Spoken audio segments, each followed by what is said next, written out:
আসসালামু আলাইকুম প্রিয় দর্শক।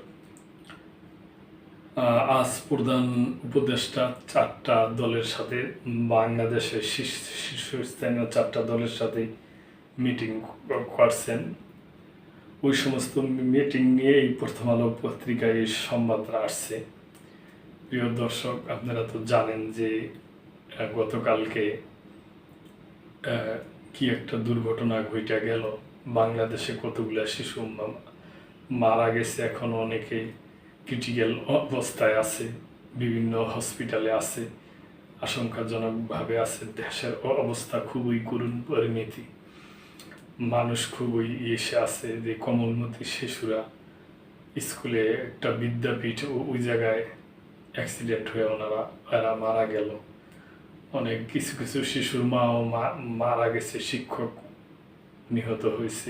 এই দুর্ঘটনার যে পাইলট ছিল উনিও নিহত হয়েছে। আমরা সকলের আত্মার মাগফিরাত কামনা করি এবং শোকসন্তপ্ত পরিবারের প্রতি আমরা সমবেদনা সহমর্মিতা জানাই। আল্লাহ যেন তাদেরকে এই শোক কাটিয়ে ওঠার তৌফিক দান করে। প্রধান উপদেষ্টার সঙ্গে চার দলের বৈঠক, আইন শৃঙ্খলা রক্ষায় সরকারকে শক্ত অবস্থান নেওয়ার পরামর্শ। দেশের আইন শৃঙ্খলা পরিস্থিতি নিয়ন্ত্রণে সরকারকে আরও শক্ত অবস্থান নিতে বলেছেন গুরুত্বপূর্ণ রাজনৈতিক দলগুলোর নেতারা। প্রধান উপদেষ্টা অধ্যাপক মোহাম্মদ ইউনূসের সঙ্গে বৈঠকে তারা এই অভিমত জানিয়েছেন। আজ মঙ্গলবার রাত 9টায় প্রধান উপদেষ্টার বাসভবন যমুনায় চারটি দল বিএনপি, জামায়াত ইসলামী, ইসলামী আন্দোলন ও জাতীয় নাগরিক পার্টির এনসিপির শীর্ষস্থানীয় নেতাদের নিয়ে বৈঠক করেন প্রধান উপদেষ্টা। বৈঠক শেষে রাত 11টার পর সাংবাদিকদের কাছে বৈঠকের আলোচনার বিষয়গুলো তুলে ধরেন আইন উপদেষ্টা অধ্যাপক আসিফ নজরুল। বৈঠকে প্রধান উপদেষ্টা রাজনৈতিক দলগুলোর মধ্যে ঐক্য দৃশ্যমান করার কথা বলেছেন বলে জানান আইন উপদেষ্টা। তিনি বলেন, আমাদের প্রধান উপদেষ্টা রাজনৈতিক দলগুলোকে শুধু ঐক্যর কথা বলেননি, উনি বলেছেন আপনাদের মধ্যে ঐক্য আছে, এটা আরেকটু দৃশ্যমান হলে ভালো হয়। আপনারা ফেসিবাদ বিরোধী প্রশ্ন হোক, গঠনমূলক কোনো কর্মসূচি প্রসঙ্গ হোক, যদি একসাথে থাকেন, এটা যদি মানুষ দেখে, মানুষের মধ্যে স্বস্তির ভাব আসবে, অনেক বেশি মানুষ খুশি হবে এটা দেখে। রাজনৈতিক দলগুলোর পক্ষ থেকে দুটি বিষয় তুলে ধরা হয়েছে বলে জানান অধ্যাপক আসিফ নজরুল। তিনি বলেন, প্রথমটা হচ্ছে আইন শৃঙ্খলা পরিস্থিতি রক্ষার ক্ষেত্রে আমরা যেন আরও শক্ত অবস্থান নেই। আইন শৃঙ্খলা রক্ষায় আমাদের কিছুটা ঘাটতি আছে, সে কথা বলেছেন। বিএনপির পক্ষ থেকে বলা হয়েছে, নির্বাচন প্রক্রিয়ার দিকে আমাদের সুষ্ঠুভাবে অগ্রসর হওয়া উচিত। রাজনৈতিক দলগুলোর মধ্যে ঐক্য আছে বলে নেতারা প্রধান উপদেষ্টাকে বলেছেন বলে জানান আইন উপদেষ্টা। এর উদাহরণ হিসেবে তারা যখনই প্রধান উপদেষ্টা ডাক দেন তখনই তারা এসে হাজির হন। জাতীয় ঐক্যমত কমিশনে নিয়মিত গিয়ে তা কথা বলছেন, সেসব বিষয় উল্লেখ করেছেন তারা। এটাও ঠিকই আছে। তাছাড়া ফেসিবাদ বিরোধী ঐক্য প্রশ্নে দলগুলোর মধ্যে কোনো হতাশা নেই বলেও উল্লেখ করছেন রাজনৈতিক দলগুলোর নেতারা।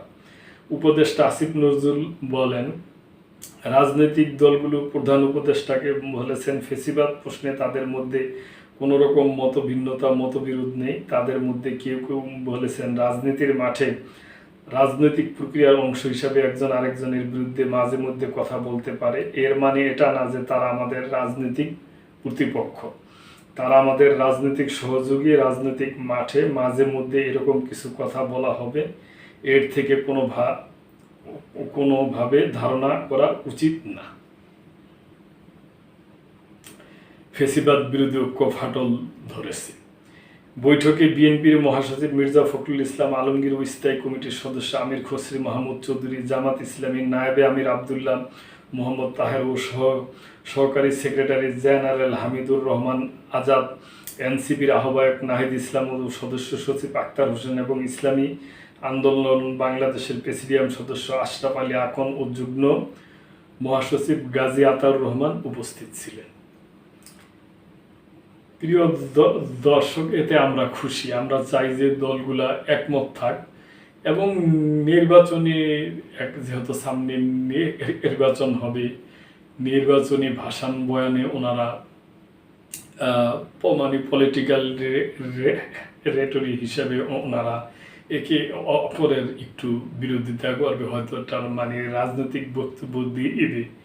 এটা শুনে ভাবা উচিত না যে ওনাদের ঐক্য ফাটল ধরছে, এটা ওনারা প্রধান উপদেষ্টাকে অবহিত করছে। তো প্রিয় দর্শক, আমরা চাই যে সবগুলো দল ঐক্য থাক এবং ঐক্যমত থাইকা খুব সুন্দরভাবে যেন একটা ইলেকশন হয় এবং ইলেকশনের মাধ্যমে দেশ শান্তির দিকে যায়।